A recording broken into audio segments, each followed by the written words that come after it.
Assalamualaikum warahmatullahi wabarakatuh. Perkenalkan, nama saya Dio Devriwandi. Saya dari kelompok G atau kelompok 7. Di sini saya akan menjelaskan tentang harmonisasi standar akuntansi keuangan. Masalahnya, kemudian apakah perlu disusun suatu laporan keuangan fiskal sebagai produk akuntansi pajak berdasarkan standar yang terpisah dari standar akuntansi keuangan yang disusun organisasi profesi, ataukah berdasarkan standar ganda? Cara pendekatan yang digunakan oleh kelompok kerja standar akuntansi atau OECD dalam laporan seri harmonisasi standar akuntansi sebagai solusi antara akuntansi dan keuangan peraturan perundang-undangan perpajakan dilakukan sebagai berikut. Yang pertama yaitu dalam hal ketentuan peraturan perundang-undangan perpajakan secara dominan mewarnai praktik akuntansi walaupun telah disusun laporan keuangan berdasarkan standar akuntansi keuangan. Laporan keuangan fiskalnya hendaklah diselenggarakan sebagai ketentuan peraturan perundang-undangan perpajakan tanpa eksepsi terhadap ketidaksamaan standar. Yang berikutnya, yang kedua, dalam hal ketentuan peraturan perundang-undangan perpajakan merupakan standar independen yang terpisah dari standar akuntansi keuangan, maka laporan keuangan dapat disusun berdasarkan standar akuntansi keuangan dan laporan keuangan fiskal disusun secara terpisah di luar jaringan pembukuan melalui rekonsiliasi. Dan yang terakhir, yang ketiga, ketentuan peraturan perundang-undangan perpajakan merupakan sisipan dari standar akuntansi keuangan yang disusun sebagai konsep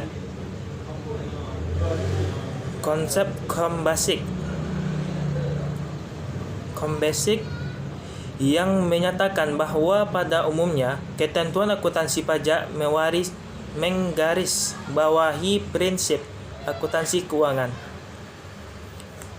Baiklah, itulah yang dapat saya jelaskan tentang materi harmonisasi standar akuntansi keuangan. Terima kasih. Assalamualaikum warahmatullahi wabarakatuh. Saya Anita Ilyas, 19140011. Di sini saya akan membacakan tentang rekonsiliasi laporan keuangan komersial ke laporan keuangan fiskal. Perbedaan yang terjadi antara penghasilan sebelum pajak dan penghasilan kena pajak disebabkan oleh perbedaan permanen dan perbedaan waktu. Perbedaan permanen tidak memerlukan prosedur alokasi pajak penghasilan interperiode, sedangkan perbedaan waktu memerlukan alokasi pajak penghasilan interperiode akibat adanya counterbalance pada akhir suatu periode. Hubungan antara perbedaan permanen dan perbedaan waktu pada alokasi pajak penghasilan interperiode serta metode tangguhan yang digunakan di PSAK nomor 46. Saya akan menjelaskan apa itu perbedaan permanen dan perbedaan waktu. Perbedaan permanen atau beda tetap merupakan perbedaan pengakuan baik penghasilan maupun biaya antar akuntansi komersial dengan ketentuan undang-undang PPH yang sifatnya permanen. Artinya, koreksi fiskal yang dilakukan tidak akan diperhitungkan dengan laba kena pajak tahun pajak berikutnya. Dalam hal ini, pengakuan penghasilan koreksi karena beda tetap terjadi karena menurut akuntansi komersial merupakan penghasilan, sedangkan menurut Undang-Undang PPH bukan merupakan penghasilan.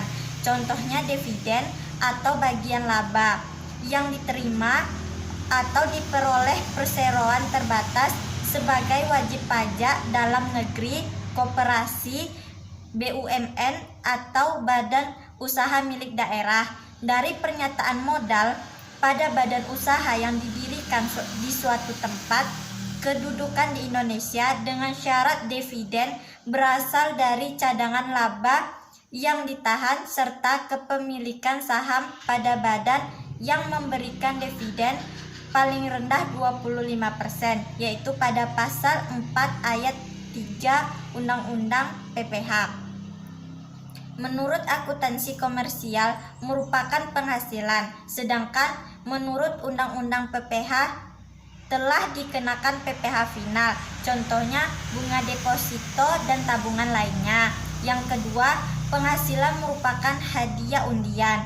Yang ketiga, penghasilan dari transaksi pengalihan harta berupa tanah dan bangunan, penghasilan dari usaha jasa konstruksi, dan penghasilan dari persewaan tanah dan atau bangunan dan sebagainya terdapat pada pasal 4 ayat 3 Undang-Undang PPH. Dalam hal pengakuan biaya atau beban koreksi, karena beda tetap terjadi karena menurut akuntansi komersial merupakan biaya, sedangkan menurut Undang-Undang PPH bukan merupakan biaya yang dapat mengurangi penghasilan bruto. Misalnya, biaya dapat menagih dan memelihara penghasilan seperti yang bukan objek pajak, yang pengenaannya pajak yang bersifat final, yang dikenakan pajak berdasarkan norma penghitungan penghasilan. Dan yang terakhir, penggantian atau imbalan sehubungan dengan pekerjaan atau jasa yang diberikan dalam bentuk natura dan kenikmatan. Koreksi atas beda tetap penghasilan akan menyebabkan koreksi negatif.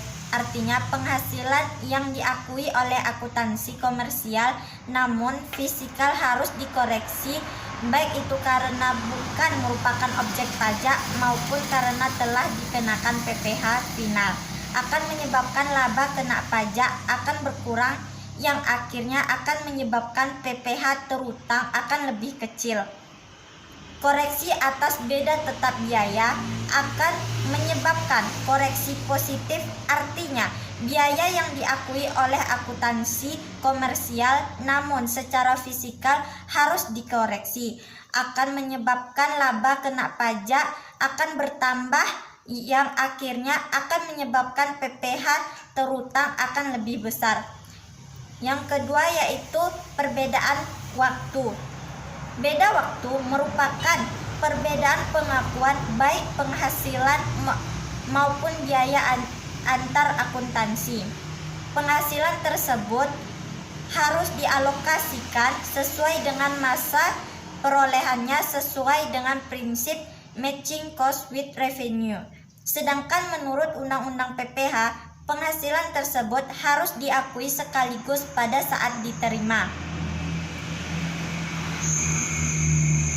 Dalam hal pengakuan biaya koreksi karena beda waktu terjadi karena beberapa hal. Yang pertama, perbedaan metode penyusutan, di mana menurut Undang-Undang PPH, metode penyusutan yang diperbolehkan hanya metode garis lurus dan saldo menurun.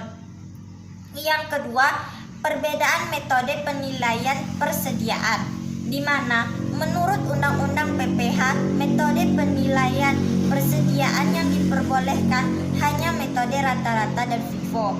Yang ketiga, penyisihan piutang tak tertagih, di mana menurut Undang-Undang PPH, metode penilaian tidak diperkenankan kecuali untuk usaha-usaha tertentu. Koreksi atas beda waktu penghasilan akan menyebabkan koreksi positif pada saat penghasilan diterima dan akan menyebabkan koreksi negatif pada tahun-tahun berikutnya. Koreksi positif ini akan menyebabkan laba kena pajak akan bertambah, sedangkan koreksi negatif tahun-tahun berikutnya akan menyebabkan laba kena pajak akan berkurang. Koreksi atas beda biaya dan menyebabkan koreksi positif maupun koreksi negatif tergantung dari metode yang kita gunakan. Hanya itu yang dapat saya jelaskan dan saya bacakan. Lebih dan kurang saya mohon maaf. Assalamualaikum warahmatullahi wabarakatuh. Selanjutnya akan dibacakan oleh teman saya. Assalamualaikum warahmatullahi wabarakatuh. Saya Carmila. Saya akan membacakan tentang pengertian rekonsiliasi. Rekonsiliasi itu sendiri merupakan penyesuaian antara laporan keuangan komersial dengan laporan keuangan fiskal melalui perbedaan permainan dan perbedaan sementara, atau koreksi fiskal positif dan koreksi fiskal negatif. Perbedaan utama antara laporan keuangan komersial dengan laporan keuangan fiskal yang merupakan data yang akan dimasukkan dalam SPT tahunan pajak penghasilan badan atau SPT tahunan pajak penghasilan pribadi. Sekian, terima kasih. Baiklah, saya akan menambahkan materi dari kelompok kami, yaitu tentang rekonsiliasi fiskal. Baiklah, selanjutnya teknik rekonsiliasi fisikal. Teknik rekonsiliasi fisikal dilakukan dengan cara sebagai berikut.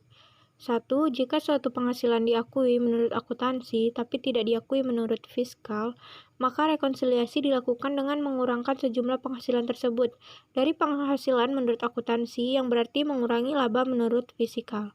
2. Jika suatu penghasilan tidak diakui menurut akuntansi tapi diakui menurut fiskal, maka rekonsiliasi dilakukan dengan menambahkan sejumlah penghasilan tersebut pada penghasilan menurut akuntansi, yang berarti menambahkan laba menurut fiskal. 3. Jika suatu biaya atau pengeluaran diakui menurut akuntansi tapi tidak diakui sebagai pengurangan penghasilan bruto menurut fiskal, maka rekonsiliasi dilakukan dengan mengurangkan sejumlah biaya atau pengeluaran tersebut dari biaya menurut akuntansi, yang berarti menambahkan laba menurut fiskal.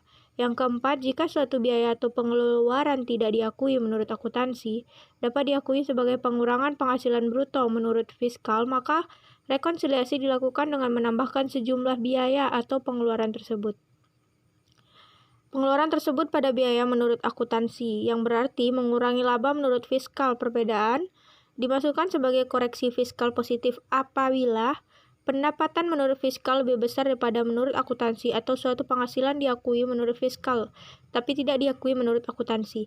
Yang kedua, biaya pengeluaran menurut fiskal lebih kecil daripada menurut akuntansi, atau suatu biaya atau pengeluaran tidak diakui menurut fiskal tetapi diakui menurut akuntansi.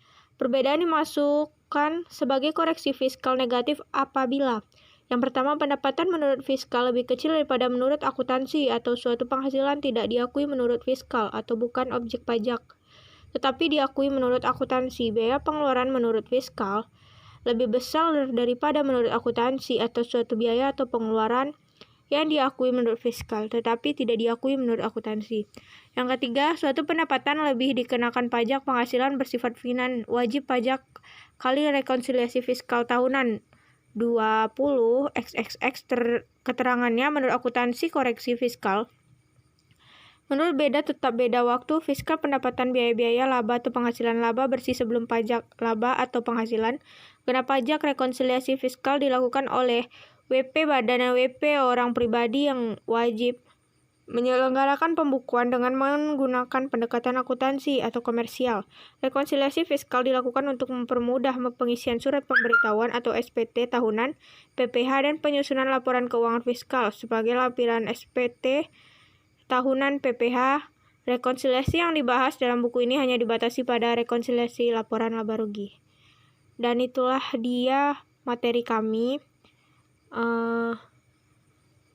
Sekian dan terima kasih.